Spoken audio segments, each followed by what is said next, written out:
விவசாயிகளுடைய பிரச்சனையை மையமாக வைத்து மத்திய மாநில அரசை வலியுறுத்தி வற்புறுத்தக்கூடிய வகையில்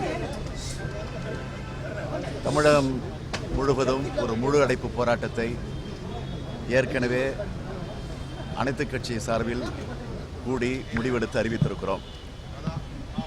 ஆக அந்த போராட்டம் எந்த வகையில் அமைய வேண்டும் என்பதற்காக அது தொடர்பாக இன்று திராவிட முன்னேற்றக் கழகம், காங்கிரஸ் கட்சி, மார்க்சிய கம்யூனிஸ்ட் கட்சி, இந்திய கம்யூனிஸ்ட் கட்சி, இந்திய யூனியன் முஸ்லீம் லீக், விடுதலை சிறுத்தைகள், மனிதநேய மக்கள் கட்சி ஆகிய கட்சிகளின் தலைவர்களுடைய கலந்து ஆலோசனை கூட்டம் இன்று அண்ணா அறிவாலயத்தில் நடைபெற்றது. அது குறித்து பல்வேறு கருத்துக்கள் பரிமாறி அந்த முடிவை நாங்கள் முடிவெடுத்திருக்கிறோம். அதே நேரத்தில் டெல்லியிலே திரு ஐயாக்கன் அவர்கள் தலைமையில் அங்கு விவசாயிகள் தொடர்ந்து ஏறக்குறை ஒரு 40 நாட்களுக்கு மேலாக பல்வேறு நிலைகளில் பல சிரமங்களை ஏற்றுக்கொண்டு தொடர் போராட்டத்தை தொடர்ந்து நடத்தி கொண்டிருக்கிறார்கள். எனவே அந்த போராட்டத்தை தற்காலிகமாக அவர்கள் நிறுத்திவிட்டு 25ஆம் தேதி நடைபெறவிருக்கக்கூடிய முழு அடைப்பு போராட்டத்திற்கும் தொடர்ந்து அனைத்து கட்சிகளின் சார்பில் நாங்கள் இது குறித்து எடுக்க இருக்கக்கூடிய அந்த நடவடிக்கைகளுக்கு அவர்கள் துணை நிற்க வேண்டும். அந்த போராட்டத்தில் அவர்களும் பங்கேற்க வேண்டும். எனவே அவர்கள் அந்த போராட்டத்தை தற்காலிகமாக நிறுத்தி வைத்துவிட்டு இதற்கு ஆதரவு தர வேண்டும் என்ற நிலையில் ஒரு தீர்மானத்தை நிறைவேற்றியிருக்கிறோம். அந்த தீர்மானத்தை திரு ஐயாக்கன் அவர்களுக்கும் நாங்கள் இப்பொழுது அனுப்பியிருக்கிறோம். பிரதமர் இந்த விவசாயிகளை தொடர்ந்து சந்திக்க மாட்டாங்க. இந்த நிலையில் நம்ம பிரதமர் விவசாயிகள் அழைச்சி பிரதமர் சந்திக்கிறதுக்கான முடிவுகள் எடுக்கணும். பிரதமருக்கான நேரம் கேட்பது ஏற்கனவே அனைத்து கட்சி கூட்டத்தில் பிரதமரை சந்திப்பது அனைத்து கட்சி தலைவர்கள், விவசாய சங்க பிரதிநிதிகளை எல்லாம் அழைத்து கொண்டு சந்திக்கிற ஒரு தீர்மானத்தை நிறைவேற்றியிருக்கிறோம்.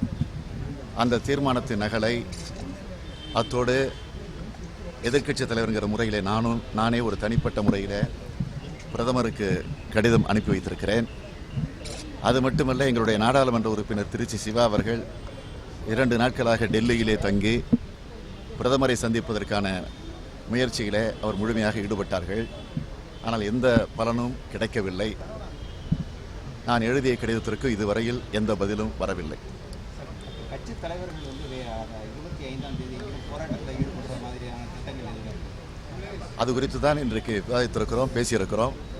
25ஆம் தேதி போராட்டம் நடைபெறுகிற போது அது உங்களுக்கு நன்றாக தெரியும். எல்லா மாவட்டத்திலேயே நீங்கள் போராட்டத்தில் ஈடுபடுவீங்க. பாருங்க, பொறுத்திருந்து பாருங்க. குறிப்பாக விவசாய அமைப்புகள், வணிகர் சங்கத்தை சேர்ந்தவர்கள், அரசு ஊழியர்கள், இந்த அமைப்புகள்லாம் ஆதரவு கேட்டிருக்கீர்கள். எல்லா அமைப்புகளுக்கும் கட்சி பாகுபாடின்றி எல்லா அமைப்புகளுக்கும், திரைப்படத்துறையினருக்கு, போக்குவரத்து தொழிற்சங்கத்திற்கு, அதே போல் வியாபாரிகளுக்கு, வணிக பெருமக்களுக்கு, சினிமா சம்பந்தப்பட்டிருக்கக்கூடிய தொழிலாளர்களுக்கு, எல்லா அமைப்புகளுக்கும் நான் தனிப்பட்ட முறையில் இந்த தீர்மானத்தை அடிப்படையாக வச்சு கடிதம் எழுதியிருக்கிறேன். எல்லா அமைப்புகளும் ஓரளவுக்கு ஆதரவு தருவதாக எங்களுக்கு உறுதி தந்திருக்கிறார்கள்.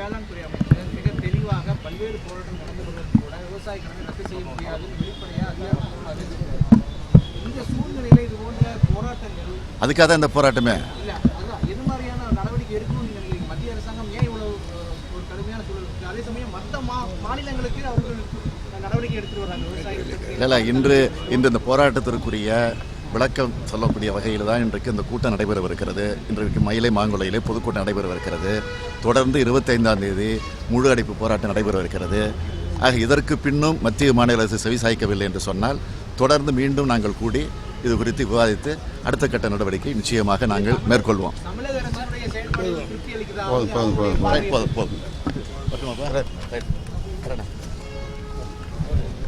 ஒரே பிரச்சனை எத்தனை கேள்வி? வேற என்ன